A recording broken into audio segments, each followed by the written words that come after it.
আমাদের আজকের আবশ্যিক নেত্রী, আমাদের আদর্শিক মা, তিনি আমাদের থেকে বিদায় নিয়েছেন। আমরা গভীরভাবে মর্মাহত এবং শোকাহত।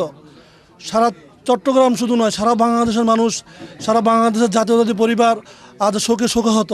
নেত্রী মা আমাদের ওনার ডাকে আন্দোলনে সারা বাংলাদেশ সাড়া দিয়েছেন। আজ আমরা যাচ্ছি ওনাকে বিদায় দেওয়ার জন্য চিরতরে। উনি আমাদের মাঝ থেকে চলে গেছেন। আসলে আমরা এই সময়টার জন্য প্রস্তুত ছিলাম না। শুধু বিএনপি নয়, উনি হচ্ছেন সারা বাংলাদেশের আপামর জনসাধারণের একজন আপসীন দেশনেত্রী। উনি সারা জীবনটাই আসলে মানুষের গণতন্ত্রের জন্য, মানুষের জন্য উনি দুঃখ করেছেন। উনি নিজেই বলেছেন যে আমি মারা গেলে দেশেই মারা যাব। আজকে যদি আমরা ওনার জন্য, ওনার জানাজা যদি আমরা না যাই, তাহলে আমরা ভবিষ্যৎ জীবন আমরা এটা একটা প্রশ্নের, নিজেদের বিবেকের কাছে একটা প্রশ্নের সম্মুখীন হবো। তাই আমাদের নিজেদের নৈতিকতার মধ্য দিয়ে আমাকে ঢাকা যেতে হচ্ছে। আমাদের এই সুখ তো আসলে পূরণ করার মধ্যে নাই। এই সুখ হলো পুরো বাংলাদেশের, পুরো জাতির সুখ।